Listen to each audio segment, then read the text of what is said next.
ಹೇ hi, ಇವತ್ತು ನಾವು ಮಾತಾಡ್ತಿರುವಂತಹ ವಿಚಾರ Zerodha versus Upstox.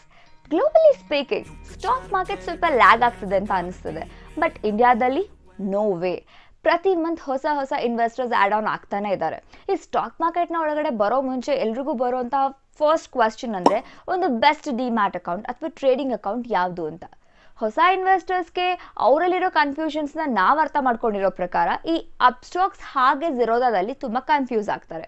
Actually the both are good and stable platforms.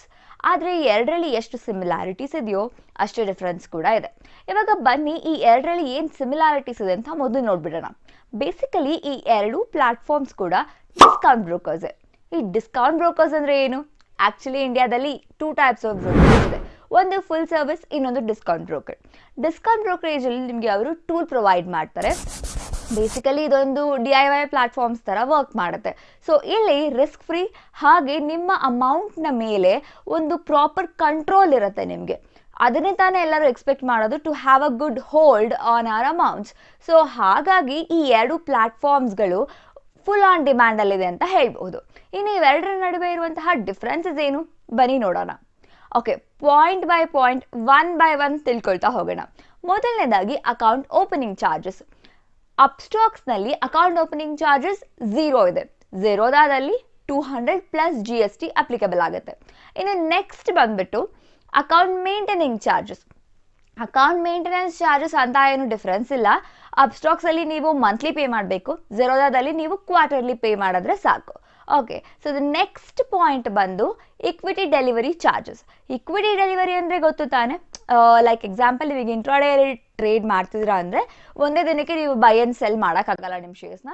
So ಆಗೇನಾಗುತ್ತೆ, ನೀವೇನು ಪರ್ಚೇಸ್ ಮಾಡಿರ್ತೀರ ಅದು ನಿಮ್ಮ ಡಿಮ್ಯಾಟ್ ಅಕೌಂಟ್ಗೆ ಬಂದು ಡೆಲಿವರಿ ಆಗುತ್ತೆ. ಇದನ್ನು ಈಕ್ವಿಟಿ ಡೆಲಿವರಿ ಅಂತ ಕರಿತೀವಿ ಆ್ಯಂಡ್ ಇದಕ್ಕೆ ಚಾರ್ಜಸ್ ಅಪ್ಲಿಕಬಲ್ ಆಗುತ್ತೆ. ಸೊ ಅಪ್ಸ್ಟಾಕ್ಸಲ್ಲಿ ನಿಮಗೆ ಇದಕ್ಕೆ 20+ GST ಅಪ್ಲಿಕಬಲ್ ಆಗುತ್ತೆ. ಇವಾಗ ನೀವು ದಿನಕ್ಕೆ ಒಂದು 3 ಇಂಟ್ರಾಡೇ ಮಾಡಿದಿರಾ ಶೇರ್ಸ್ ಅಂತ ಅಂದರೆ, ಟ್ರೇಡಿಂಗ್ ಮಾಡಿದ್ದೀರಾ ಅಂತ ಅಂದರೆ ನಿಮಗೆ 3 ಅಂದರೆ 20 60+ GST ಅಪ್ಲಿಕಬಲ್ ಆಗುತ್ತೆ.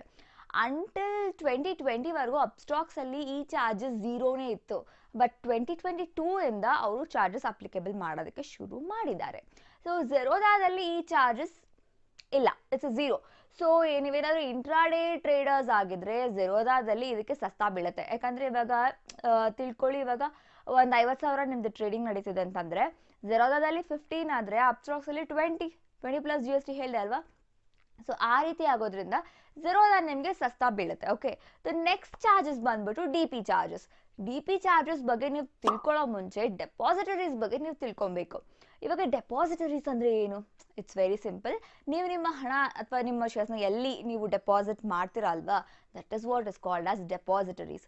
ಇವಾಗ ನಾವು ಏನೇನು ಶೇರ್ಸ್ನ ಪರ್ಚೇಸ್ ಮಾಡ್ತೀವಿ ಅದೆಲ್ಲ ಹೋಗಿ ನಿಮ್ಮ ಡಿಮ್ಯಾಟ್ ಅಕೌಂಟಿಗೆ ಹೋಗಿ ಅದು ಡೆಪಾಸಿಟ್ ಆಗುತ್ತೆ. ಆ ಎಲ್ಲ ಡಿಮ್ಯಾಟ್ ಅಕೌಂಟು ಹೋಗಿ SEBIಯಲ್ಲಿ ಡೆಪಾಸಿಟ್ ಆಗುತ್ತೆ. SEBIನ 2 ಡೆಪಾಸಿಟರೀಸಲ್ಲಿ ಡೆಪಾಸಿಟ್ ಆಗುತ್ತೆ. ಯಾವ್ಯಾವುದು? CDSL ಹಾಗೆ NDSL. ಈ CDSL ಮತ್ತು NDSL ಬೇಸಿಕಲಿ ಒಂದು ಬ್ಯಾಂಕ್ ಲಾಕರ್ನ ರೀತಿ ಕೆಲಸ ಮಾಡುತ್ತೆ. ಇವಾಗ ಬ್ಯಾಂಕ್ ಲಾಕರ್ನ ನೀವು ಯೂಸ್ ಮಾಡಿದ್ರೆ ದುಡ್ಡು ಕೊಡ್ಬೇಕಲ್ವಾಪ, ಸೇಮ್ ಹಾಗೇನೆ ಇದಕ್ಕೂ ಕೂಡ ಚಾರ್ಜಸ್ ಅಪ್ಲಿಕಬಲ್ ಇರುತ್ತೆ. ಈ ಚಾರ್ಜಸ್ ಬಂದ್ಬಿಟ್ಟು 2 ರೀತಿ ಅಲಾಟ್ ಆಗುತ್ತೆ. ಒಂದು ಪಾರ್ಟ್ ಬಂದ್ಬಿಟ್ಟು SEBIಗೆ ಕೊಡಬೇಕು, ಇನ್ನೊಂದು ಪಾರ್ಟ್ ಬಂದ್ಬಿಟ್ಟು ಈ ಬ್ರೋಕರೇಜ್ ಕಂಪ್ನೀಸ್ಗೆ ಲೈಕ್ ಅಪ್ಸ್ಟಾಕ್ಸ್ ಹಾಗೆ ಝೆರೋದಾ ಇರುತ್ತಲ್ವ, ಇದರ ಕಂಪ್ನೀಸ್ಗೆ ನಾವು ಕೊಡಬೇಕಾಗುತ್ತೆ. ಸೊ ಈ ಒಂದು ಚಾರ್ಜಸ್ನ ನೋಡಿದ್ರೆ ಅಪ್ಸ್ಟಾಕ್ಸ್ ಝೆರೋದಾಗಿಂತ 5 ರೂಪೀಸ್ ಜಾಸ್ತಿ ಇದೆ. ಯಾಕಂತಂದರೆ SEBI ಚಾರ್ಜಸ್ ಏನಿರುತ್ತೆ DP ಚಾರ್ಜಸ್ ಅದು ಫಿಕ್ಸ್, ಅದು ಚೇಂಜ್ ಆಗಲ್ಲ. So we can see in this like ಅಪ್ಸ್ಟಾಕ್ಸಲ್ಲಿ 5 ರೂಪೀಸ್ ಜಾಸ್ತಿ ಆಗುತ್ತೆ. ಸೊ ನೆಕ್ಸ್ಟ್ ಬಂದ್ಬಿಟ್ಟು ನಿಮಗೆ ಪೇಮೆಂಟ್ ಗೇಟ್ವೇ ಚಾರ್ಜಸ್. ಅದಕ್ಕಿಂತ ಮುಂಚೆ ಆ್ಯಕ್ಚುಲಿ DP ಚಾರ್ಜಸ್ ಏನು ಗೊತ್ತಾ, per company per day differ ಆಗುತ್ತೆ. ಇವಾಗ ನೀವು ಪರ್ ಡೇ 2 ಡಿಫ್ರೆಂಟ್ ಕಂಪನಿಯಿಂದ ನೀವು ಶೇರ್ಸ್ನ ಮಾರಿದ್ರೆ 2 ಡಿಫ್ರೆಂಟ್ ಕಂಪ್ನಿಗೆ, ಅವಾಗ ನೀವು 2 ಸಲ DP ಚಾರ್ಜಸ್ನ ಪೇ ಮಾಡಬೇಕು. Okay, clear? Fine, will move on. Next ಬಂದ್ಬಿಟ್ಟು ನಾನು ಆಗಲೇ ಹೇಳ್ದಂಗೆ ಪೇಮೆಂಟ್ ಗೇಟ್ವೇ ಚಾರ್ಜಸ್. ಇದೇನು ಗೊತ್ತಾ, ನೀವು ನಿಮ್ಮ ಬ್ಯಾಂಕ್ಗೆ ಮನಿಯನ್ನು ಆ್ಯಡ್ ಆನ್ ಮಾಡ್ತೀರಲ್ವಾ, ಆಗ ಅಪ್ಲಿಕಬಲ್ ಆಗೋ ಚಾರ್ಜಸ್ಸೇ ಈ ಪೇಮೆಂಟ್ ಗೇಟ್ವೇ ಚಾರ್ಜಸ್. ಇದು ಬಂದ್ಬಿಟ್ಟು ಝೆರೋದಾದಲ್ಲಿ ಜಾಸ್ತಿ ಇದೆ.